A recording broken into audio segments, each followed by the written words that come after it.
She said it without looking at me, just stared at the floor, her little fists clenched in the hem of her dress. I don't want to go back. I want to stay here. Her voice barely registered, flat, tired, the kind of tired a 6-year-old shouldn't know. I crouched beside her, brushed the hair from her face. Why, sweetheart? The room went still. Her lower lip trembled, but her eyes didn't cry. They knew. Because Mommy locks me in the closet when she drinks. The words fell like broken glass. Not screamed, not sobbed, just said. My breath caught halfway up my throat. I didn't speak, couldn't, because something inside me, something slow and long buried, cracked open. I called her mother. Tone calm, robotic. It's getting late. Should I bring her back? Static silence on the other end. Then the usual irritation disguised as maternal concern. You can keep her overnight if you want. She's always happier there anyway. Happier there. There. Not with me, just not with her. She'd always worn the same perfume my sister did when we were kids, a cloying citrus with rot underneath. I hated it then, I despised it now. I hung up. My niece sat on the couch, clutching the stuffed rabbit I'd given her last Christmas. Her eyes followed me, quietly. She didn't trust adults anymore, and now I knew why. I didn't react, not yet. Not when she flinched at the sound of my keys. Not when she hid the half-eaten snack behind the cushion like she'd get punished for wasting food. Not even when I saw the faint bruises on the back of her arm as she reached for the TV remote. The internet made it easy. Records, forums, guides. I played my role, the concerned aunt, a temporary guardian just looking for answers. I found the school counselor's number. I visited the pharmacy, twice. I watched her mother's social media, filtered selfies, wine glasses clinking, captions dripping with fake joy.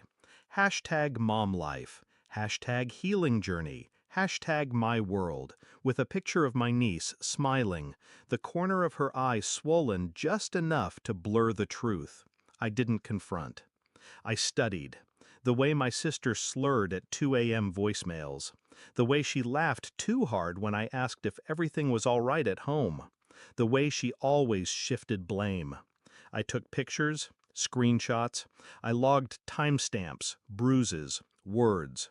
I asked my niece small things, soft things. She never gave much. But kids don't lie in the silences. They tell the truth when they stare out the window and don't speak. I waited. I documented. I let the noose tighten, thread by thread. The counselor called back. Her voice shook. Mine didn't. There were previous reports. Nothing confirmed. She pulled her out of school before follow-ups were complete.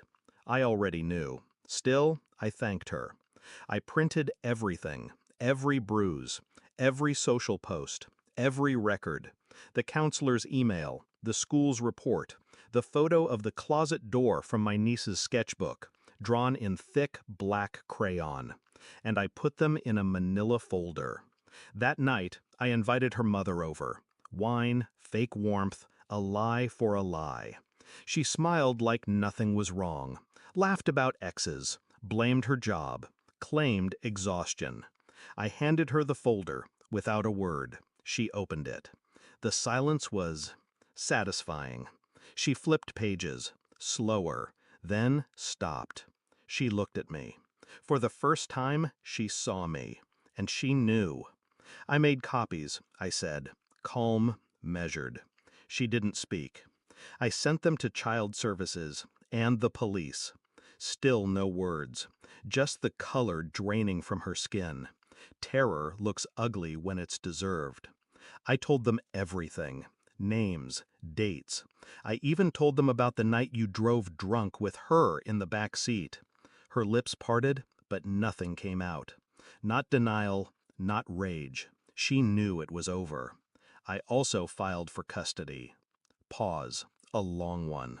She wants to stay here. And this time, someone's finally going to listen to her. I stood. She didn't. She couldn't. She left the house in silence. No screams, no slaps, just footsteps, shaking. I closed the door behind her. My niece was asleep upstairs. For once, her face was soft, peaceful. I sat on the edge of the couch, watching the hallway, like something might crawl back through it. But it didn't. It never would. Sometimes justice doesn't roar. Sometimes it whispers. And sometimes it wears your face. That night, I finally understood. Monsters don't live under beds. They raise children.